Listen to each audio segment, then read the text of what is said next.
We were into the discussion on the large intestine.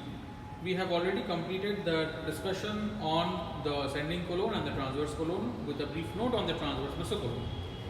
In the next part of our discussion, we will start with the descending colon.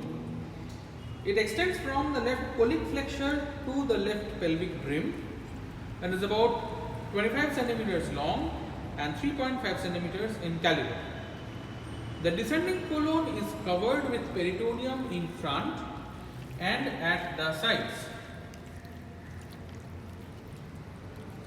Behind, it is usually non-peritoneal. Sometimes, however, it is suspended by a mesocolon. It occupies the left hypochondrium, left lumbar region and left iliac fossa. The lower part of the descending colon is sometimes called the iliac colon. Posteriorly, it is related to the lower pole of the left kidney, left iliopsoas muscles, subcostal vessels and nerves, the left gonadal vessels and the left external iliac vessels. Coming next to the sigmoid colon. The sigmoid colon begins at the left pelvic brim as a continuation of the descending colon and ends at the rectosigmoid junction in front of the third sacral vertebra, that is S3. When it is of average length of about 40 centimeters, the sigmoid colon describes an S-shaped loop and is suspended from the posterior pelvic wall by a peritoneal fold, the sigmoid mesocolon. The loop presents three parts, namely the first part which passes vertically downwards along the left pelvic wall.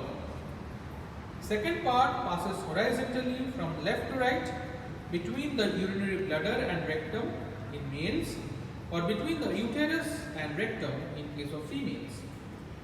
Third part passes obliquely from the right pelvic wall to the rectosigmoid junction opposite S3 vertebra. Coming to the measurements, length we have already described 40 centimeters, breadth 3.5 centimeters, minimum length 5 inches, maximum length 3.5 inches. We won't go into the detailed relations of the sigmoid colon. Rather, we will shift to the description of the sigmoid mesocolon. Now, the sigmoid mesocolon is a peritoneal fold which suspends the sigmoid colon from the posterior wall of the pelvic cavity. The root of the mesocolon is inverted V-shaped. The apex of the root is situated in front of the bifurcation of the left common iliac artery, and the left ureter enters the pelvic cavity behind the apex, lodging in the posterior wall of the intersigmoid recess of the peritoneum. The left limb of the root is attached along the left pelvic brim up to the junction of the descending and sigmoid colons. The right limb of the root is attached obliquely to the pelvic surface of the sacrum, extending from left sacroiliac joint to the middle of the third sacral vertebra.